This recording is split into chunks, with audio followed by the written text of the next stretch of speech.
Welcome to the good, the bad, and the sequel with your hosts, Doug and Jamie. We are back. This is the movie podcast where we're talking sequels. We do it in two parts. The first, a discussion of the sequel, what they got right, what they got wrong, and how it could have been better. And the second, an interview with an actor or someone involved that made the film worth watching. That episode will come out next week. I hope you enjoyed last week's with Jerry Minor, former writer on SNL. But before we dive into this week's movie, I have to introduce you to my partner in this sequel watching mission, Jamie Riccardi. Jamie, how are you? Good. How you doing, Doug? Pretty good, man. So I know last week you had probably one of the worst movies we've ever seen. I think this week it's going to be a little bit better. It definitely is going to be better. But, however, I think you enjoyed the movie better than I did. So we'll get into that. I did. I think it was almost flawless. But all right. And then before we introduce this week's movie, which you might already know, let's introduce our first time we're going to have a guest. I know we said sometimes we're going to have guests. We have our first guest. He's a big baseball fan. I know he loves this franchise. Billy Wilson. Billy, how are you? Good, man. How you guys doing? Pretty good. Good. Thanks for joining us, man. It's good to have thanks for having me. And this is a perfect movie for me to dissect here with you guys. Because, yes, big baseball fan. Well, when we thought about this movie, Doug right away said, we got to get Billy on here. So you're the first one on his mind. Yes. Seen it many times. Every opening day, I typically watch Major League 1 and 2. So opening day's coming pretty soon. And that is why we're doing it. So hopefully today is going to be opening day when you guys are listening to this. So I think maybe we have some hints. So you're thinking, maybe I know what this is without maybe watching last week's episodes. But we are breaking down Major League 2. Jamie, first thoughts right off the bat. Well, like I do with the other ones, I actually watched the first Major League the night before. Okay. And what an awesome movie. Such a funny movie, great movie. Then I watched the second one, and I have to be honest, I didn't think it was that good. Now, when I say that, I don't put it on the same level as Caddyshack 2 or The Mask 2. It had its funny moments, but there was a lot that I did not like about the movie. So, but I'm sure you see it a little differently. Well, I would say right off the bat, I just think all right, the first one was made in 89. All right. This one came out in 94. So it's a 5-year difference. So I watched this movie a million times. I never in my wildest dreams would have remembered that it's the next season. Well, that's one of the biggest problems I have with the movie, that it is the next season, but the characters go off the rails. I know. Compared to in one season. And that's where I had the problem. Yeah, so Billy, when does baseball seasons? Remember, if it's the previous year, they lost the last game, right? In the original. Yes, they did. Yeah. No. All right. So Billy, when was that? When would that be? That's probably around October. Right? We made it some postseason baseball, so we're in October at some point. All right. So this season starts spring training middle of February, right? Pitchers, catchers, early February. Yeah. Okay. So you're telling me in 5 months, Pedro Serrano becomes a Buddha lover. Rick Wild Thing Vaughn, when in any baseball, it's never happened in baseball, you don't take a pitcher that's a closer and stretch him out over the winter, and then he becomes a starter? That's unheard of. And his entire look changes. His attitude changes. And then you have Willie Mays Hayes, who's now just like rolling in money. Like all of a sudden he collected it all at once. It wasn't even like spread out. It wasn't even salaried. I mean, back to Vaughn for a second. His image changed, but the hair. I mean, he had a shaved head at some point. Now he's got a full set of hair in 5 months. That's pretty impressive. I guess all that cereal money from General Mills, I guess he can get some plugs or something. But but also, I mean, Willie Mays Hayes changed his look too. I mean, he looked like nothing from the first movie. Yeah. That pissed me off so much. So I understand. Like, I don't know why they had to do it the next year. I think it was so stupid to the point that. So Roger Dorn retires. He buys the team all in 4 months. Like the paperwork alone would not happen. And why don't you just do it a couple of years later? So then all those things do make sense. Like trade away Willie Mays Hayes. Like get rid of him. You can't trade away Willie, though. I get where you're coming from, but you can't do that. He was a staple in the first movie. No, I know he was, but I hate when they try to like pass it off. Like, this you guys here. Well, that's what it is, and you know he was playing Wesley Snipes playing Willie Mays Hayes. Like he wasn't playing the character himself; he was playing it as Wesley Snipes, like trying to pull the wool all over the audience's eyes. Like we're not going to figure that out. They're not the same actor. They're not. It was just too dumb. When you have a character changed the actor changes the character, the movie's not going to be a good movie. I mean, right off the bat. Oh yeah, and I would love to see. You know what movie I really want to see? Black Lightning or White Lightning and Black Hammer? Black Hammer. Jesse Ventura and Willie Mays Hayes. That would have been good. Yep. And that too. So he filmed that movie in the off season. And there's already a trailer. Like what? That doesn't happen. Oh my god. It's just insane how right from the bat. It's funny, like the movie just started and it's like Bob Uecker in the studio like doing a radio show. And when he says it's the next season, like I kept listening to it and then I rewind it and listen to it again. And I'm like, I just don't understand. Like just a few years later, give us something. Yeah. And then what's the point of having Dorn own the team for a couple months and then lose it again? Like, that whole was so stupid. Like it didn't make sense. And then he lost money on the deal. So, and then you bring back Rachel. I mean, again, I know we're jumping ahead a little bit, but she looked like she aged about 15 years. Well, she definitely aged at least 5 years.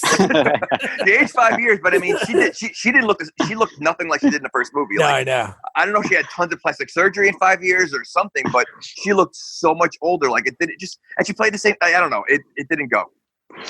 Going back to Dorn negotiating with her too, did you remember the scene where he's like, "It's for $100 million"? He's like, "How about 110?" Or she kept going up, and that's how the negotiation happened. Yeah. He got it for 150 after it started at $110 million. So yeah, he was kind of a doofus. And you know what's funny? In just think the previous season, he's kind of a respected baseball player. Like he was one of the better players like in the league. Yeah, he was preparing for his future. He was talking stocks with what's his name, the catcher, Jake Taylor. There, like that, it all changed. I think he changed. would be a little bit more financially stable and responsible. And they didn't show his wife in the second one. I guess she left him in those 4 months. Well, I'm assuming after she slept with Vaughn, there was a whole, they might have changed right there. And that never got brought up again. Like they were totally fine. I know they were fine after he told them in the game. Yeah, they punched each other at the end of the first one. Remember, they won that game, and they were cool after that. Quick fight. That's all you need to do. If you sleep with your friend or coworker's wife, punch him in the face. Yeah, that's all it is. That's the law of the land. What about the cult of the Vaughn cult right in the beginning of the movie? They all dress like him. They all like look like him, even the kids. And then like, how weird was that? Like, who does that? Well, the one guy was his cellmate or somebody he was in lockup with because he comments. He's like, "Hey, you're out already." Like, and you change in like 6-7 months. Like, it just made no sense. I think I think that was an overused character through the whole movie. Oh, I know. He was funny at points, and then it was like, all right, you know what? Enough is enough now at this point, And then he got his two friends next to him. I don't think said any words the whole movie. Like he had his two friends that did not say one word the whole movie. So I was kind of like that at the end of the 15 season with the Mets. So I kind of know what they're going through, and I feel like they let me down just as much as the Indians were letting their fans down throughout the movie. So I kind of have that passion right there. I know what he's going through. Yes, but how quick would you turn on your team like that, though, too? I mean, he turned, so fast on his team that he became a distraction. True. But you know what? Yeah, go ahead. No, I was going to say the fact that he had seats right above the bleachers there, right outside the outfield, above the entrance where people walk onto the stadium. I mean, he had front row seats there. He must have spent a lot of money on those tickets all year long. I wonder what he does for a living. He seems like a pretty unhinged character. But he maybe could be a lawyer. Yeah, but doesn't he play that same character in every movie, though? He's always unhinged. Yeah. Yeah, no, I guess he always is, right? He looked like a Cousin Eddie. He was like a Cousin Eddie. I was about to say he may have pulled up with his trailer there and just kind of living outside the stadium. Something we forgot, when they all arrived at spring training, they all came in nice cars and everything else. Do you remember how Jake showed up? He came in a cab. Oh. They're all like rolling in money somehow, and he comes in a cab. Like, what was that? I think he has not only money trouble. I think he has a drug problem.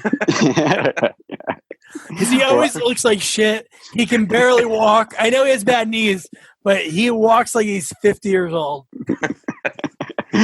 One of my favorite scenes, actually, as they roll up, is Willie Mays Hayes getting out of the Rolls Royce there with 10 other people as entourage. Yeah. I mean, that sets the tone right there. Just me starting to laugh at some stupid comedy.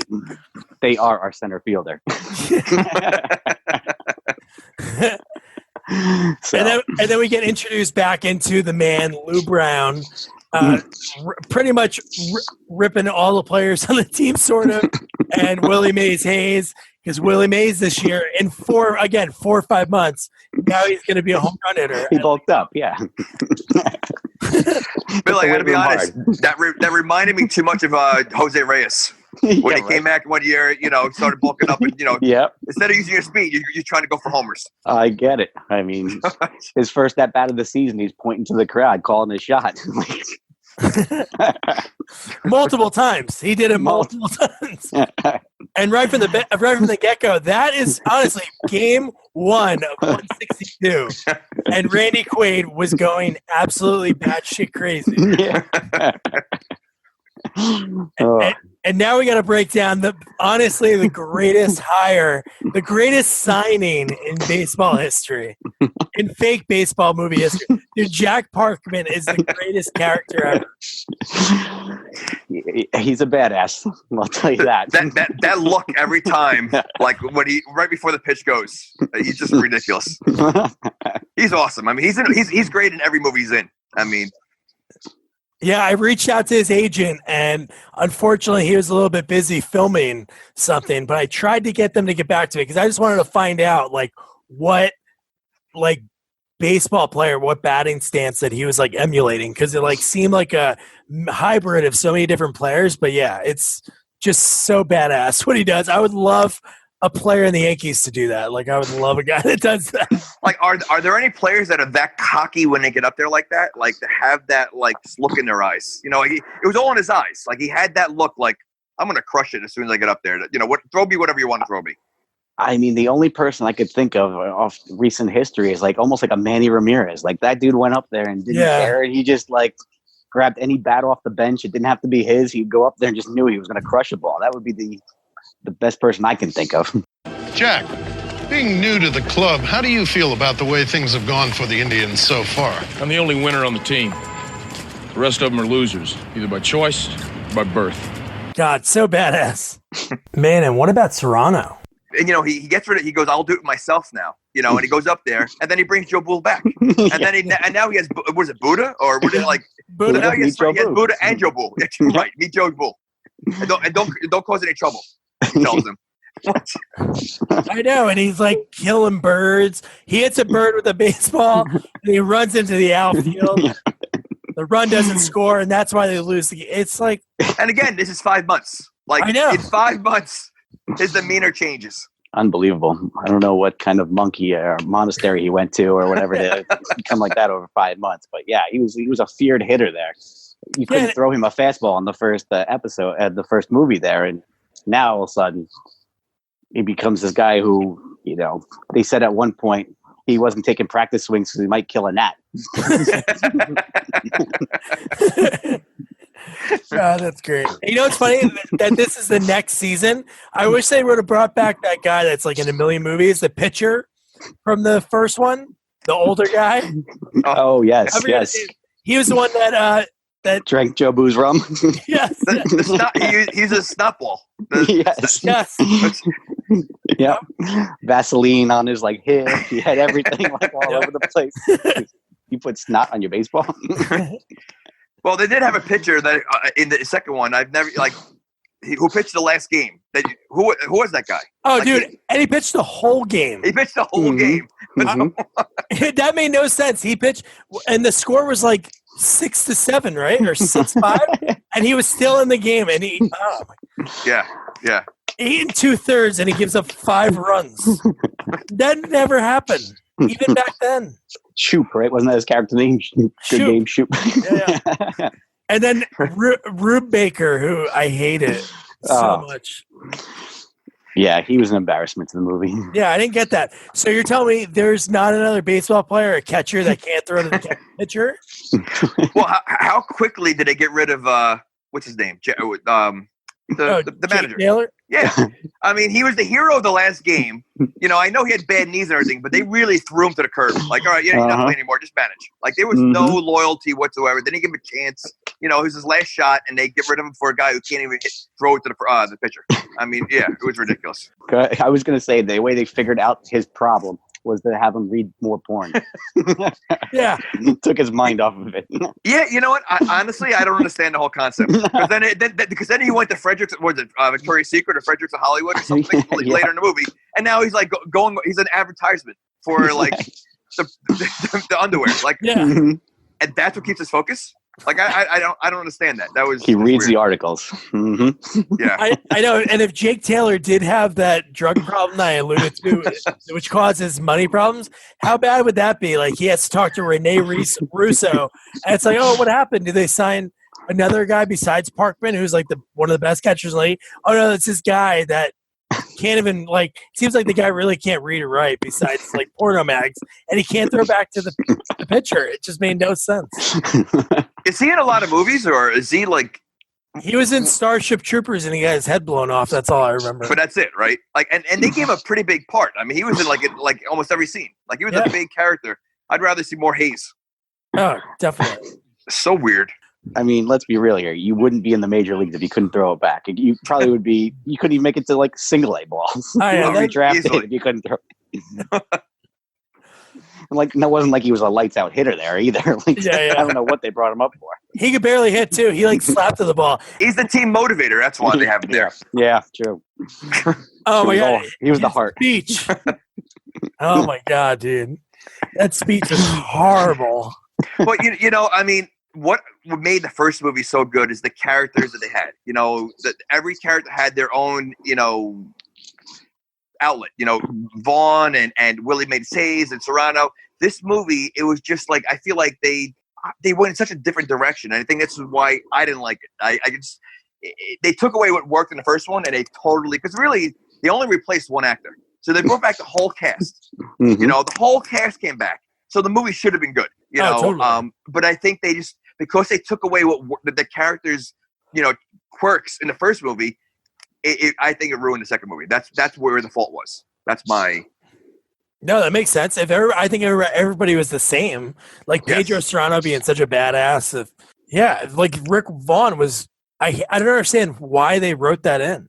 I feel like that was when maybe he had some pull because he was doing a lot of movies by then. Like, I know he did movies before Major League, like Platoon, and he was in like a ton of stuff. But I feel like he was like, hey, you know what? I look this way now. I want to be this guy. Because that whole relationship he had with that woman and going to these fans, dude, when she said, I can't even like say it with a straight face. When she said, the General Mills people want to see you. Just her name too, Flannery, right? Yeah. Just sounds bougie. Yeah. It was just insane. Like, and then, oh God. And then he has to do that commercial. And it's like, it reminded me of Rocky. Yes. He couldn't. You're such a moron. The right guard, right? The right guard, yeah. Right guard. Yeah. He kept mixing up the words. Yeah. He got straight out of prison the year before, right? From prison to the ball field. Now he's signing contracts with General Mills. And having his hair grow in 5 months. That amazes me. I mean, you know, like I said, he had that whole little like buzz cut in the back, like that crooked look going on, and now he's got a full set of hair. It was like, it's pretty impressive. But don't you worry, Billy. That comes back at the end. Yeah, well, you know that haircut comes back. So does this 102 mile per hour fastball somehow. We just found that out. Yeah, that made no sense. Well, the fact that he lost it to begin with, I mean, that was the only pitch he had in the first movie. I mean, 5 and months. he was lights out. Yeah, in 5 months he loses it, and he can't pitch anymore. I mean, did they think about Tommy John surgery? Did they think about any of the put him on the disabled list? No, they threw him in the bullpen. I feel like we're at the part now that Corbin Burnson is sitting there with the guy that was actually able to interview. It was his first movie. He was the accountant, Jason Kravits. Ah, nice. And so his line, when I interviewed him, he talked about it. And he was talking about all he said was 2 months. 2 months is all you have left to operate the team. And then the next scene right after that is when the whole stadium has all the worst sponsors in the world. Yes.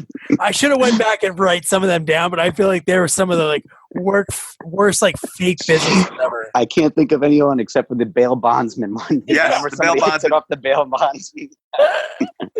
Oh my god, dude! A bail bondsman at a Major League Baseball stadium. And here's this movie was actually filmed at Oriole Park, Camden Yards, like when it first opened. Was it really? Yeah. So everything was filmed in Baltimore. So everything. That's why they do a lot of close-up shots. And in some of the far shots, you could see those brown buildings in the back. They filmed there on off days. That's what he told me. And was the first one filmed there too, or no? Do you know? I think it might have been filmed in Cleveland. They just said for some reason the timing didn't work out. I thought I heard Detroit. Oh, okay. Possibly Detroit for the first one, but I wasn't sure. I don't even remember where I heard that from. Yeah, and here it was really cool, the story that he told me, Jason Kravits, the actor. It was his first movie he ever worked on. He only did mostly theater, and he actually did a PBS after school special kind of show for a season. But here's a little story that he told me about him, and because he only worked with Corbin Burnson, it was just them two on a scene together. But it was a big deal, and Corbin was goofy and somewhat silly. He was making faces at me from off camera. He thought, oh, really? That's awesome. He didn't know it was my first movie, so I guess he felt like he didn't see my nerves. And then right after that, he was he was running late, so the guy in a valet parking lot let him sit in his chair to do the interview, which is pretty awesome. But yeah, so then right after that, he had to sell the stadium, basically sell all the ad space. And then it just got really hokey. Lou Brown, who is the best character in the whole thing. It's right around then I think he develops his heart condition. Yes. Well, first they trade Parkman, right? I mean, because of the money situation. Yes. Unfortunately, we lose our best bat in the lineup. Is this before the Japanese guy? No, Japanese guy that's the trade. Okay. Yeah. Yep. They release Parkman and they pick up. They didn't get nothing. They got the Japanese. What's his name? Hiroshi Kamikaze Tanaka or something. Tanaka. Tanaka. Tanaka. Who, we're jumping ahead a little bit, but he makes probably the greatest catch in baseball history to cap off their winning streak to win the division. They end up winning division, right? They do. Yeah. So they won the division, and he runs, he jumps on the fence, stands up, and catches the ball. Well, when he made a couple of great catches because he made that one, but he also made the catch where he goes into the wall falls on top of him, and he punches right through it. Yes.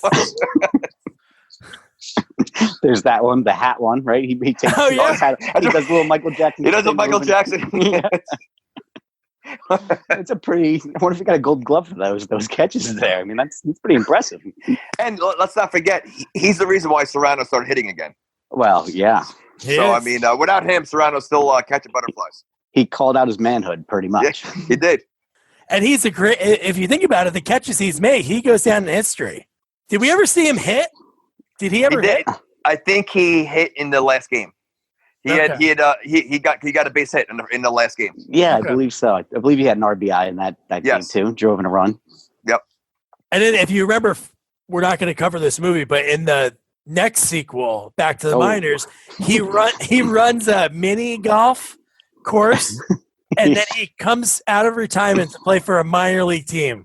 So that movie is just far and away even more insane because they're taking spots that that can be used to help develop players, see what you got, to guys that are probably in their 40s. Did they all? You know what? I don't even remember that one. Did they all come back, or No, Some of them do. a couple. do they replace like they did with Willie Mays Hayes and just put different actors in their characters? No. No. I think Rube Baker was actually one of the main. Right? Am I mistaken? Yeah. No, I think Rube was actually like the star of that one. So that Yeah. tells you. No, He was- well, they had the hunky lead of Scott Bakula.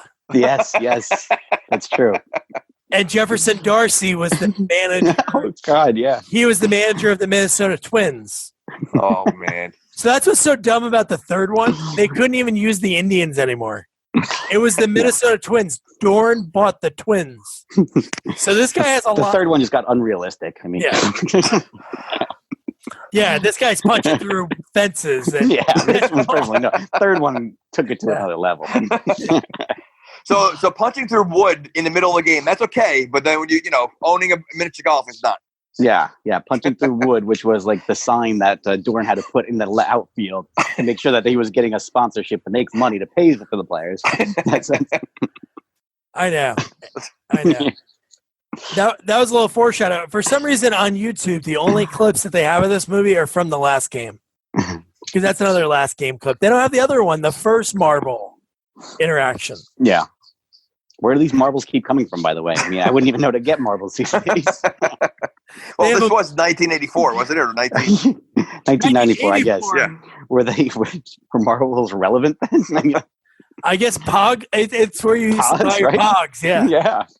And in this movie, they actually showed you Serrano playing the field also. Like, I don't think they really showed you him playing the field in the first one, but he actually played in the field this one. Yeah. Like, you show him make some plays. He made a great play where he was stretching in the outfield, if I'm not mistaken, doing some aerobics, and he went back on the ball. It bounced off of his head or glove over the fence to give him a home run. So that was a quality defensive play there. You think whoever wrote that scene was like, you know what, I really hate Jose Canseco? Or did that happen after that? Yeah. Pretty much. They laughed so hard at the real deal that they had to put it into the movie. All right, so I think we're at the part that the season turns around. Lou Brown has a heart attack. He has a heart attack after Rachel buys the team back, right? No, before. Wasn't it before? I think it was, or was right. I think it was like she bought the team back, and he was like, Only personnel can come in here, and yeah, You're right. And then, like, right after that, he had that heart attack because he was talking. This is the famous line from this movie. Has another famous line from it is, "We won yesterday. If we win today, that's called a winning streak."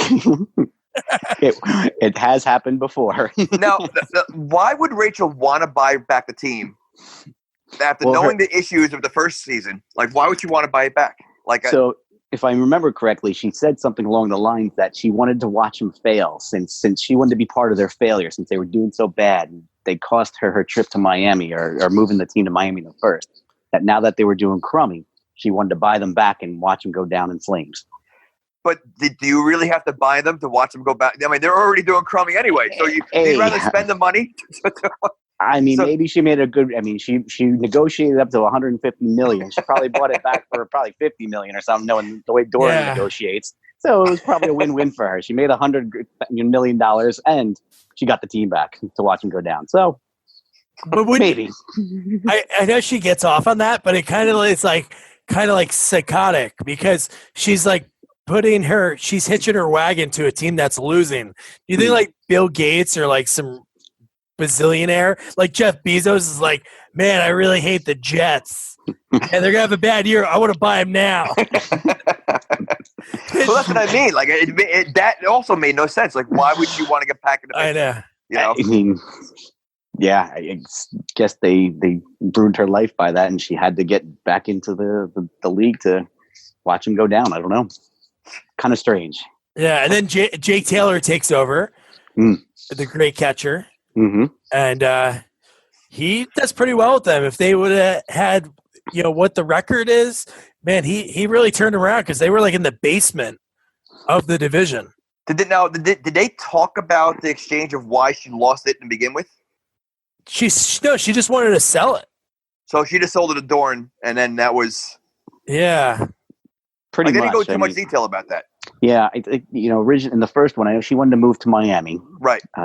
So I guess because they made too much money, she couldn't. But I mean, if they make money, you think that's a good thing. So yeah, they didn't really give the reasons why she overall wanted to sell.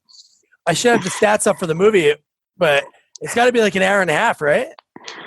Like lengthwise? Yeah. Well, you know what? My son taped it on TV, so we watched it with commercials, and it was 2 hours. He taped it? What, on your VCR? Yeah, on my Betamax. So he taped it on my Betamax, and it was 2 hours. So you figure with the commercials, it was probably about an hour and a half. Okay. When does the fight take place in the dugout? I think we're right around that part. Oh, the fight is what changed the season around. That was one of the big turning points nice. too. But that was one of. I like that scene a lot. That was awesome. That was awesome. Oh yeah, he's like, "What are you limping from your stunt career?" Yeah, I mean, and Bob Uecker again comes in clutch with the commentary after he's like passed out drunk. Monty has to wake him up to show him that they're fighting. Because I don't know, Monty. Vaughn's left is hanging a little low. Could cost him in the later rounds. Oh my god, dude, he's the best. So yeah, I think that's another key turning point to the season there. I think that was it. I think that's exactly when it happened. Mm-hmm. Like from there on out is when everything changed. Well, nothing bonds people more than a good fight. We already established that in the end of the first one there. I mean, cheat on your wife, just punch the guy in the face, and you're good. And it's all over. Yeah, it's good. Yeah. So the season turned around right there. Everything changed. They all came together. They went on a winning streak. Rick started seeing that girl with, oh my god, dude, the troubled kids. The troubled kids. What was that? It took a serious note a little bit. He's got this old girlfriend there. He got his kids. He's a nice guy. Like it just took him out of the whole mix. I mean, before you even go to the troubled kids, I want to go back to the fight. What's his name? What's the catcher's name when he got hurt? Rube Baker. I thought they were going to throw the manager in and to start playing it again. I thought they were going to say.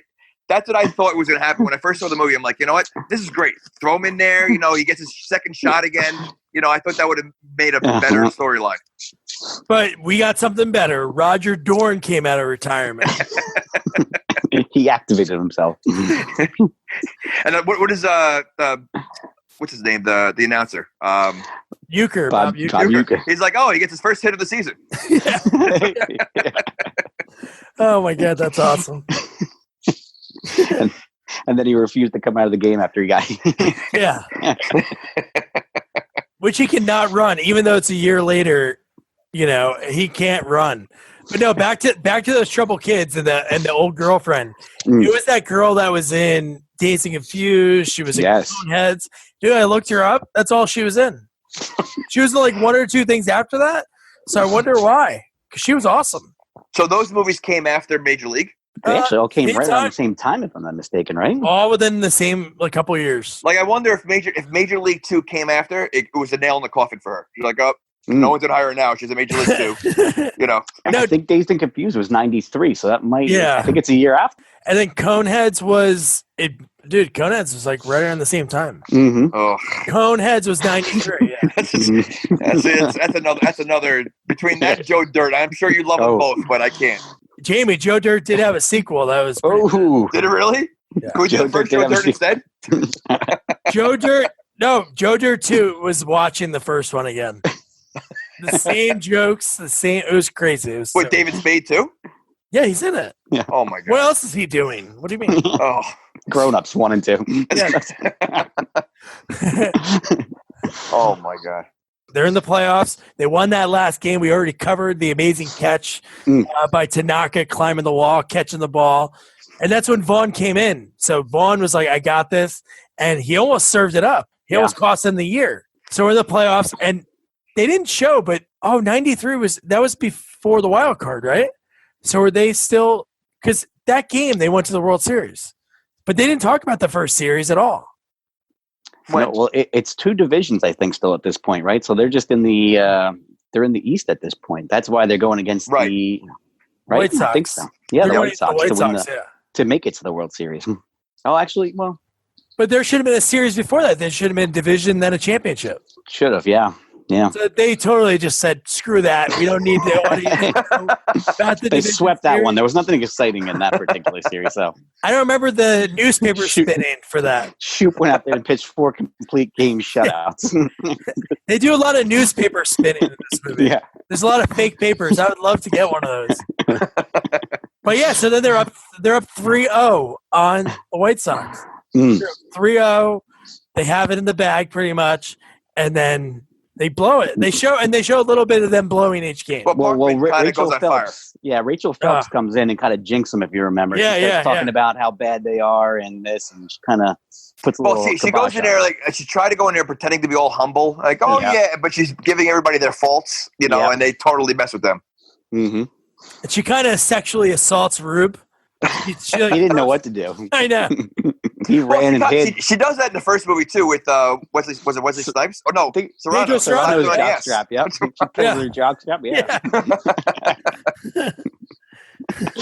But yeah, and then they go on a massive losing streak. Parkman goes off.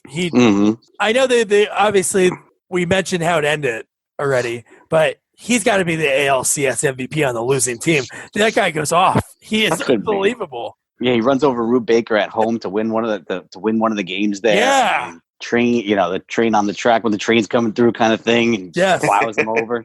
I mean, that's baseball. That's Pete Rose baseball right there. Yeah. Parkman, I would love Parkman, like a Parkman guy on the Yankees. Mm-hmm. He is just so badass, and he just doesn't give a shit about anything. Wears his sunglasses up at bat, doesn't care. Well, I thought we were gonna have another one when Willie Mays Hayes has a little argument with him. Mm. Oh, I know. I thought he was going to run right over him, but no. Instead, he does a little Superman dive. Yeah. He kind of tricked him there. I mean, I was hoping for a good collision there too. Yeah. I mean, but because he makes fun of his stunts. Mm-hmm. Yeah. Hey, Black Hammer. Yeah, but you know what though? I think Jake has much better smack talk as a catcher than he did than Parkman. Jake was great in the first one with his smack talk. Parkman, needs a little work on it. No, Jake's smack talk was the best. Yeah, he was talking about some dude's wife right at the thing, and he popped up the ball to end the game, right? Yeah. And he knew right off the bat. Like he's like, "Oh, okay, don't worry, I'll handle this." So just throw it over the plate. Yeah, you knew the guy's weakness, so he was pretty much throw right there, and he could get him to pop it up. But didn't Parkman at one point say those? So how's your wife and my kids, or something like that to one of the guys? I think he did say that to somebody. Yeah, how's your wife and my kids? It is a damn shame that on YouTube they do not have Jake Taylor's speech. Oh. When he's like, Lou Brown's like, don't give me that one for the Gipper kind of shit. Promise me. He made him promise. Yeah. And not only did he go against the promise, but he made him like he's dying. Like his last wish. Yeah. Win one for me. I love this British shit. I may move to England. Oh my God, dude, that is the best. All right, so we covered Omar Epps. He scores. And then I think right after Omar Epps scores, I feel like they take the lead back. But then Parkman hits that bomb. Parkman, he hits the bomb, I think, in an earlier game. I don't think it's that one. Is it? No, he does because they go up on that. He was like a 2 or 3 run. That's right. 2 or 3 run homer. He does a little shimmy around second base, and he goes to the crowd, and he's taunting the crowd. Right. Yep. Yep. And then it's the Pedro Serrano clip with the marbles, and they're all holding the marbles. He hits that 3-run bomb, and then they go up 6-5. Yep, that's right. And then we're in the bottom of the 9th. And now this is before Randy Quaid gets kind of almost thrown out. When he's still taunting, he leaves because he's right over. Now he's right over the pitch, the bullpen, the tunnel. The tunnel coming out. Mm-hmm. Right, because that's when he sees oh my God, look who's coming, kind of thing. And out comes Wild Thing, wearing a leather jacket. I know. The people up in the booth, they get the music ready. They're all pumped up because they see him with the binoculars. Yeah, that girl runs out. Yeah. Yeah.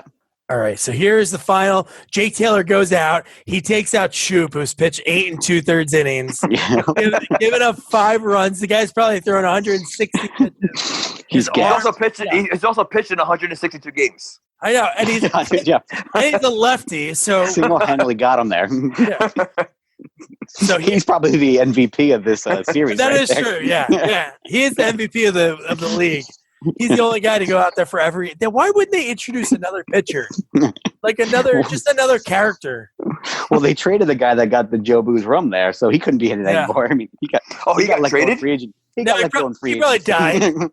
died. Yeah, concussion from the bat to the back of the head. Yes.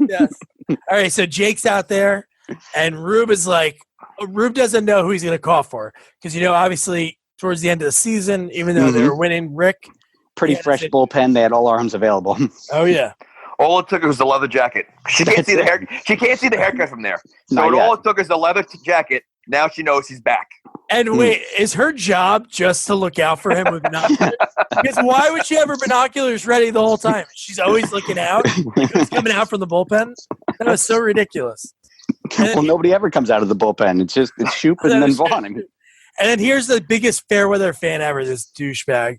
And so his buddy, he was a jerk, and somehow he bought different seats for the rest of the season. I thought at one point he was going to have a wild pitch and hit him right in the head. After all the taunting the whole time at Charlie Sheen, I figured he would have thrown the ball at him. At some point, yeah. At some point, like some kind of, I think they've done that in some other movie. Oh, I'm sure. And here's the most ridiculous thing. So he comes in. It's first and second, right? I'm guessing it's first. It's second and third. Second and third. The guy just hit a double. Yep. Yeah. So you're thinking, oh my God, this is it. You go attack this guy, and your manager says, I can understand like pitching around the first guy, maybe, but you have Jack Parkman, the guy who's probably has 7 or 8 home runs in this series.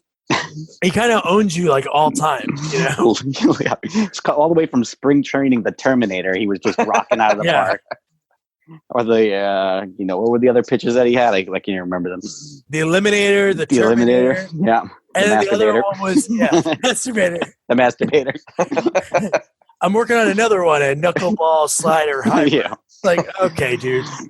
You threw one pitch, dude. Come on. In 5 months, he developed all those pitches, so don't forget. Did that even work? Yeah, and none of them worked. No. Oh, the first inning not of one of them. the first inning of the first game, when he struck out the side, they worked. Yep. On 9 straight pitches. Yeah, Billy, you're right. How does he have all that time and get General Mills contract? I mean, in he 4 cleans months. up his image, and he's working on 4 different pitches. It's just crazy. I'd be curious to see how much they each actor made for this movie, like salary wise, compared because it's only 5 years later. I mean, I don't think they were blowing up yet. Like, outside of Charlie Sheen. I love Euchre's line there when he goes, he walks back to get the Parkman. Obviously, he's thinking, I don't know what the heck he's thinking. Everyone knows that this is the stupidest move in the world. And then I think Billy mentioned it before, the Rube Baker, you were talking about catchers talking smack. Here's the ultimate smack talk. Butthead. So Vaughn does have secret powers, though. He does. Special powers. I mean, when he puts those glasses on, his fastball goes from 82 or whatever it was up to 100 miles per hour. So I know. Pretty impressive. Well, his last one was 102. Yeah. That's all he needed to do the whole season was just put the glasses with the skull and crossbones back on it, and he would have been fine. So do you think he was wearing contacts the whole year? I don't know. I mean, that was his whole problem in the first one, and he gets away from it. Well, he's like Stallone and Over the Top. All you do is turn the hat around, and you can start, beating guys. That's true. 3 times the size. So special powers. Yeah. All right. So they won it all. They are the champions, and that's it. I think it ends right after that, right? They never They never give the fans the satisfaction of knowing if they won the World Series or not, right? They had all those newspaper spins. They easily could have had a newspaper spin at the end. Mm-hmm. Oh, that'd have been a great ending too. Newspaper spinning. It's like Cleveland wins the pennant. Cleveland wins the pennant, and then the next one says like Lou Brown, okay, and then just Rachel Phelps commits suicide. For a second. I was gonna say Jake Taylor, but no, I guess he won. It's okay. Yeah. All right, guys. So that was Major League 2. I think right off the bat, the easiest way that this movie could have been better is just, I think, making it realistic, like time gap wise, and like just changing the characters. Like if they would have, I know Wesley Snipes and Willie Mays Hayes was such a great character, but I don't know, just throwing in Omar Epps and like trying to like trick us that it was the same thing. They did great. Parkman was amazing, but I think making Serrano a pussy and Rick changing into a pussy, like everybody changed. They got so mild. Look at like a franchise like Police Academy. Each character played the same character in each movie. They had different storylines and everything else, but it worked. Like if you change any of those characters, the movies wouldn't have worked. So I think I 100% agree with you. If you kept the characters as they were and just built a storyline around them, it would have been 10 times better. Yeah, I'll agree. I mean, you know, what I loved about the first one was Rick Vaughn. I mean, the wild thing. Everyone wants to throw 100 miles per hour. Sometimes you're wild, sometimes not. You're knocking off the batting practice dummy heads and stuff. I mean, that was it. And then he comes in with this clean-cut image. It's like, who is this guy? And he let down his fans as he pulled up in the opening scene. They were like, who is this guy? I mean, so right then and there is a one big thing that was kind of a turn-off off the gap. Rube Baker, his character, he's got to go. Yeah, that's true. This guy is so unrealistic. A person that can't throw the ball back to the pitcher should not be in the major leagues. I know. All right. He It's not didn't like bring he had anything to the table. It's not like he had a sick bat. Like if the guy was dropping bombs and you could pop him at like DH or something, but Exactly. no, that's so true. I hated that guy too. No, and you know what? You're right, Billy. Charlie Sheen was one of the main characters in the first movie.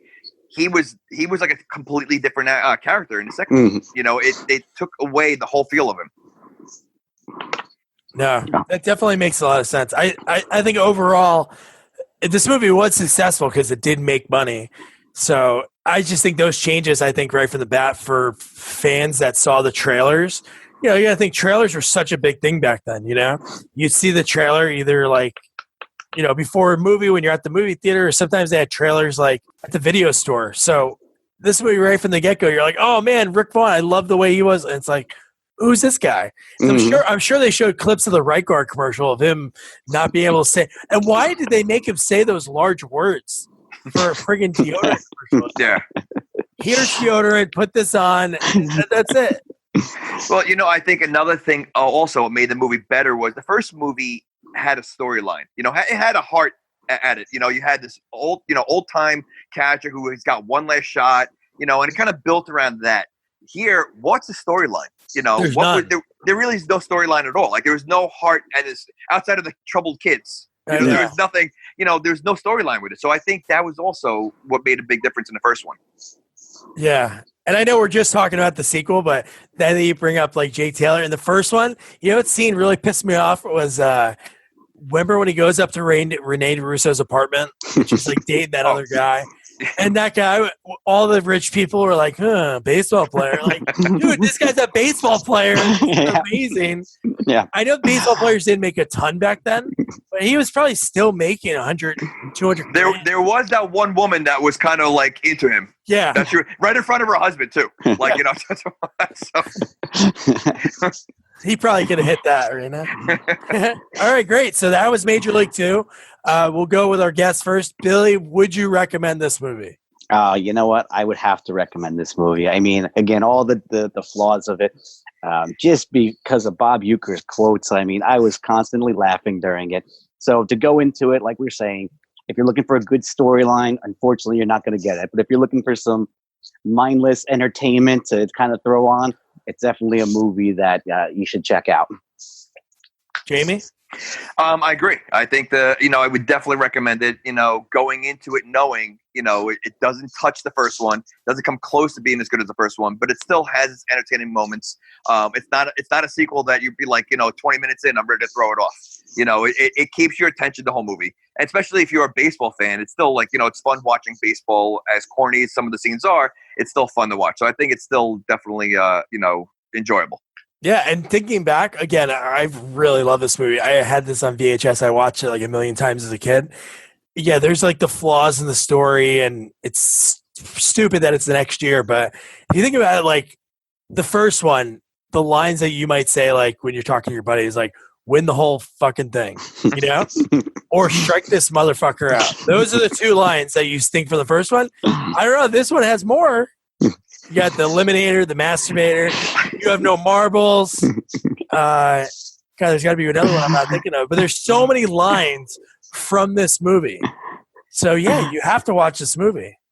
I think it's a very strong statement, though, Doug, that you love this movie. I love this movie. movie. Do you really love this movie? Because that's a strong statement. I mean, I love Gladiator and I love Braveheart. I don't know if I love this movie. That's a big statement. I could watch this movie over and over. Dude, the character Jack Parkman. I wanted so bad to be able to interview David Keaton, but so that was us breaking down Major League 2. Hope you enjoyed it. Remember to follow us on Twitter at Sequels Only. Recommend some sequels for us to watch. I'll reach out to some actors or folks that are involved so we can get some behind the scenes content. We do have a lot of exciting interviews and movies that are coming up on the horizon, but stay tuned for next week's episode where you hear the full interview of me chatting with Jason Kravits, who played the accountant in that really short scene with Corbin Burnson. He had a great career. He started acting at a young age, and he was on the hit show The Practice as a regular cast member for 2 seasons. So he has some great stories, especially one about the Fonz. So you'll enjoy it. Thanks again for listening.